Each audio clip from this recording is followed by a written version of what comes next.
Crypto.com. Look beyond the ordinary with Global X ETFs. From cell phones to smartwatches, our world is more connected than ever. Even average household items like toasters now have the capability to connect to the internet. As innovation and investment in digital infrastructure continues to increase, technologies like 5G and the Internet of Things are growing exponentially. Visit globalxetfs.com to discover these themes and more for your portfolio. The Bloomberg Crypto Summit is back for its second year on July 19th. 2022 is proving groundbreaking for crypto. Coins plummeting, job cuts, liquidity events, and regulations looming. Can confidence be restored? Which crypto projects will survive? Top voices in coins, blockchains, Web3, and investing share what the smart money should know about the next phase of this industry.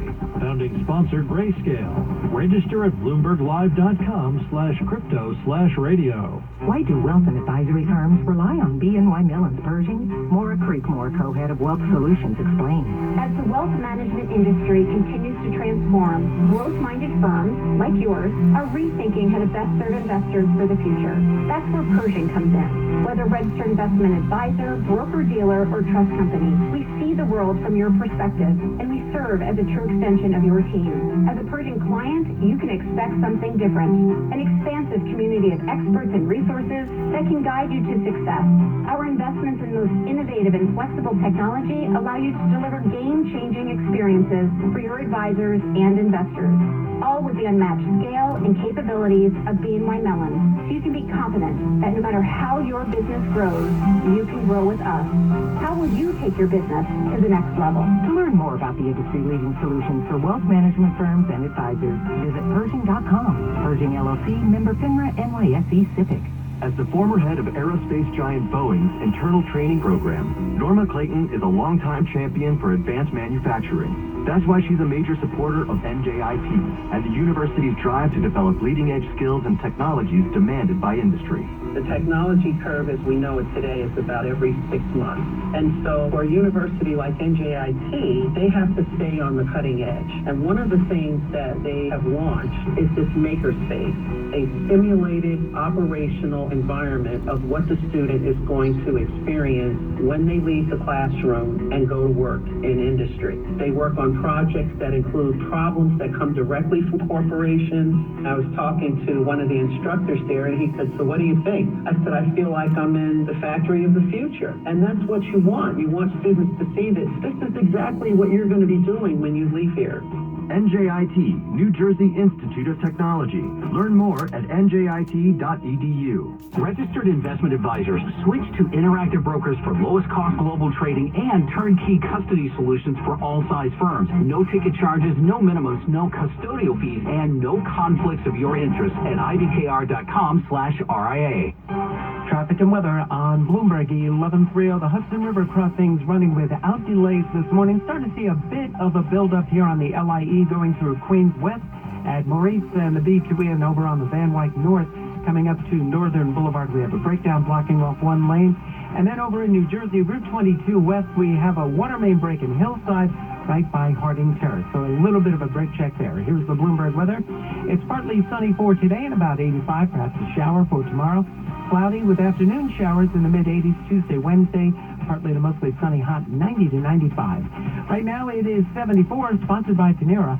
New Chef's chicken sandwiches from Panera.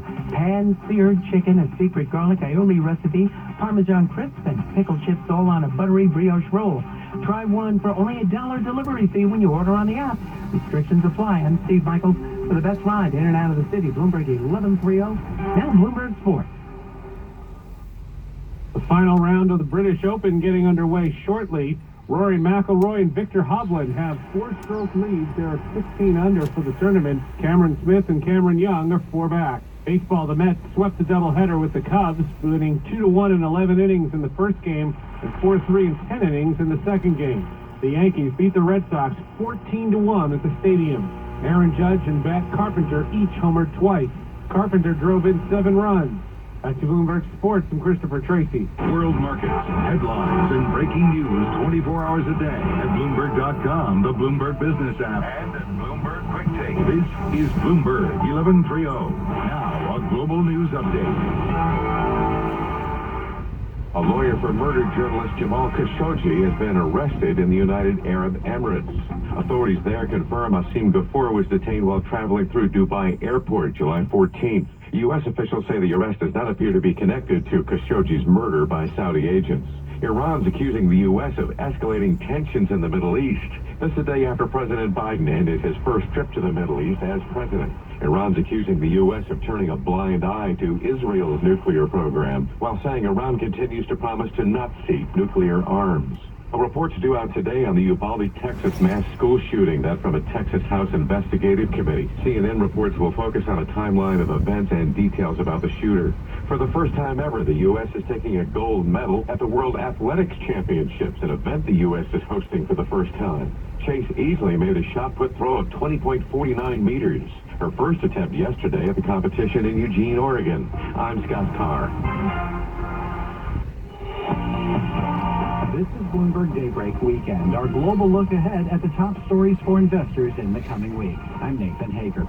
It's a strange dynamic in Washington right now. Both President Biden and former President Donald Trump are polling pretty poorly with their own political parties. It's complicating things heading into the November midterms and triggering a lot of uncertainty about the 2024 presidential race. For more, let's head to our Bloomberg 99.1 newsroom in Washington and Amy Morris. Amy. Polls show the tide may be shifting when it comes to support for party leaders among Republicans and Democrats.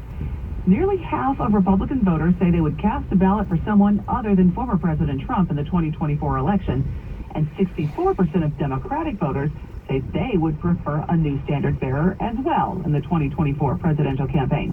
Let's get into this with Bloomberg News White House reporter Jordan Fabian. Jordan, I want to thank you for taking the time with us.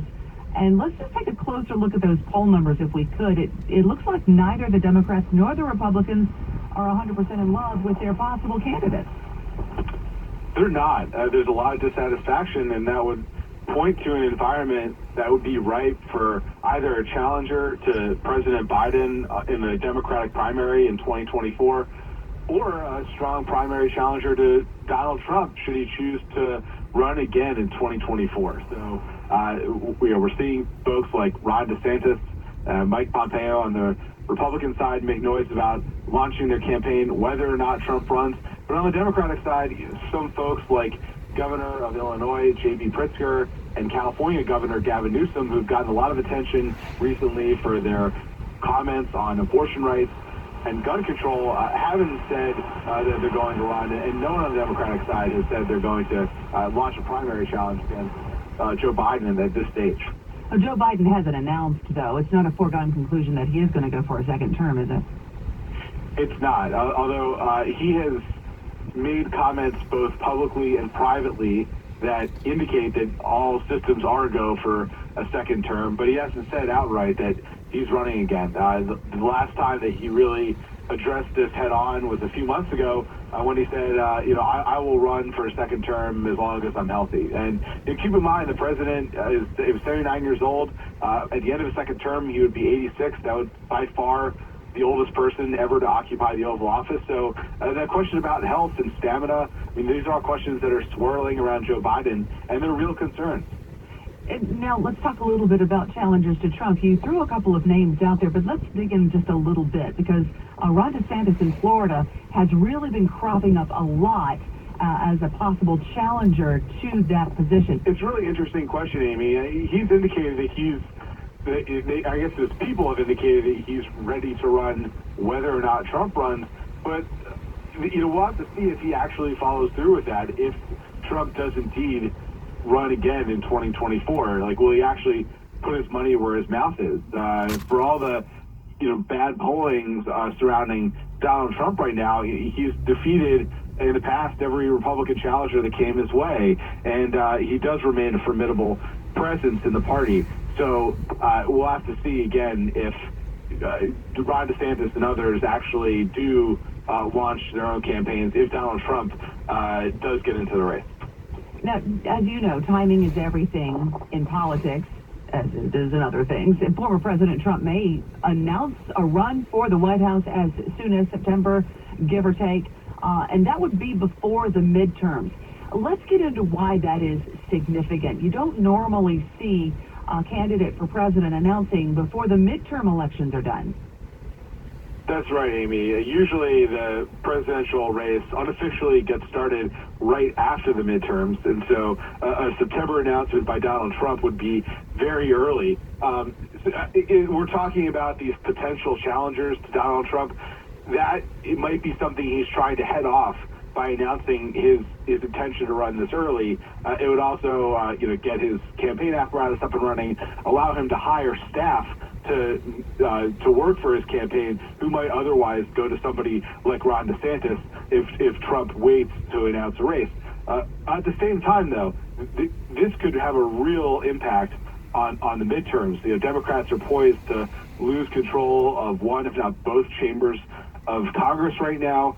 Trump getting in the race could change those dynamics. I'm not saying it would be enough to reverse all the dynamics surrounding the economy and inflation that have really hurt Democrats, but it gives Democrats a bogeyman to run against and to tie Republican candidates to, given Trump's broad unpopularity with the American public. I hadn't thought of that. It also does give him more time to get that apparatus in place and raise more money, so there's that advantage.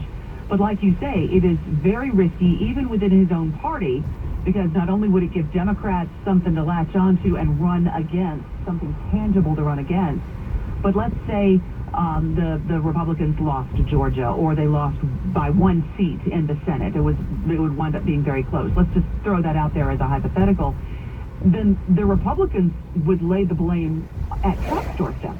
You could imagine that happening. I mean, that did happen in Georgia after Democrats won both Senate seats in 2020. A lot of Republicans blame Donald Trump for that because he kept attacking Georgia officials over the results of the election, claiming that he somehow won that state even though he lost. So you could see the possibility that that could happen again, even in Georgia. By the way, there's a poll out today that showed, or there's a poll out this week that showed Raphael Warnock way ahead on approval rating of Joe Biden. So he's running stronger than Joe Biden in Georgia. And so if he were to fend off a Republican challenger in this bad political climate for Democrats, and say Donald Trump kind of made the environment worse for Republicans in that state, you can see this attacks happening again and again, deepening divisions within the Republican Party. So could that also impact then some of the down ballot races, depending on how these things play out? Like I said, timing has always been everything in politics. So for both sides, for both the Democrats and the Republicans, down ballot races could also feel this. Absolutely, and it really depends on which states you're talking about. I mean, in purple states, in states that Trump lost in 2020, you could see him being a drag in certain places. I'm thinking of, like as we just mentioned, Georgia, Pennsylvania, Michigan, places like that. But on the other hand, in places like Ohio, where there's competitive Senate race, and where Donald Trump won in 2016 and also in 2020, you can see him possibly being an asset for the Republican candidate. So it really depends on which states we're talking about with regards to down ballot races. I see. All politics not only is timing everything, but all politics is local as well. It depends on where you are. We are talking with Bloomberg White House correspondent Jordan Fabian about how the election season is shaking out. And Jordan, inflation is on top of everyone's mind. That's going to be something that's probably hung around Biden's neck, around the necks of the Democrats. How are they going to be able to shake something like that, or can they? How do they work around that?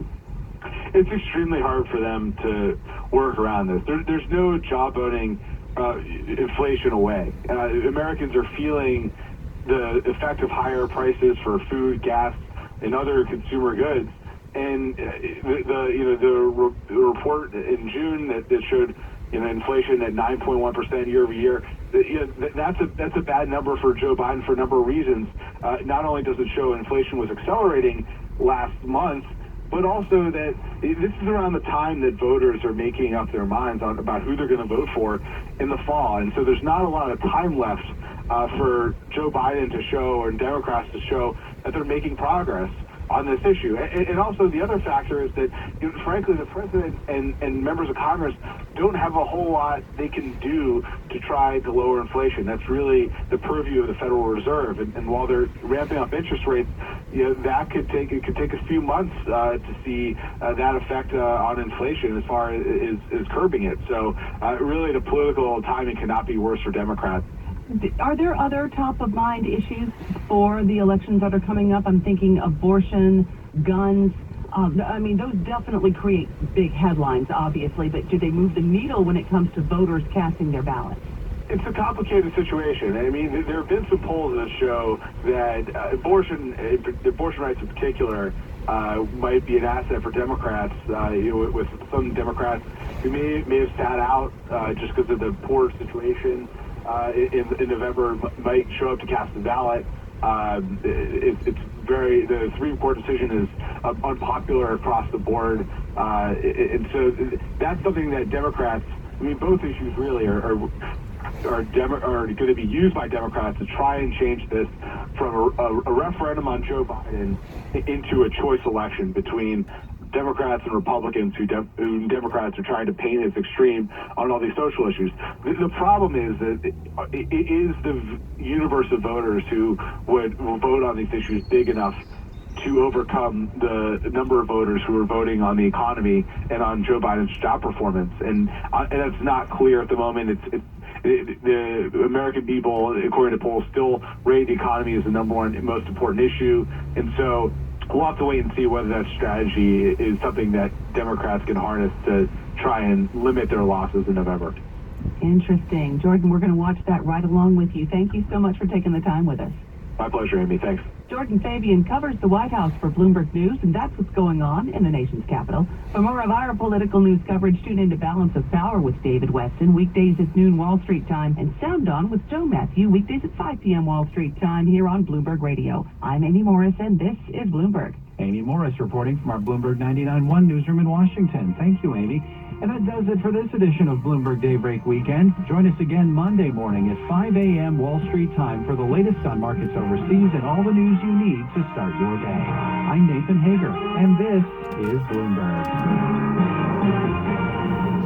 Asset managers who seize change to launch new strategies, add distribution channels, or exploit new technology to re-engineer the investor experience are often rewarded. However, in an industry paralyzed with complexity, few act with agility or decisively. Few run their businesses strategically, yet the most competitive managers in the market know with the right partner and a flexible operating system, you can. Go boldly toward change with SEI Investment Manager Services. Determination and operational strength are both essential factors for growth in asset management. I'm Steve Meyer, President, Head of SEI's Investment Manager Services Division. We know that disruptive forces create opportunities around the world. If you see potential in change, our industry specialists will maximize SEI's integrated platform of data and risk management, global investment operations, compliance support, and investor services to position your asset management business for success. Come grow with us. With SEI Investment Manager Services, you lead the charge in a competitive marketplace. Learn more at SEIC.com/C's Change. Traffic and weather on Bloomberg 11.3.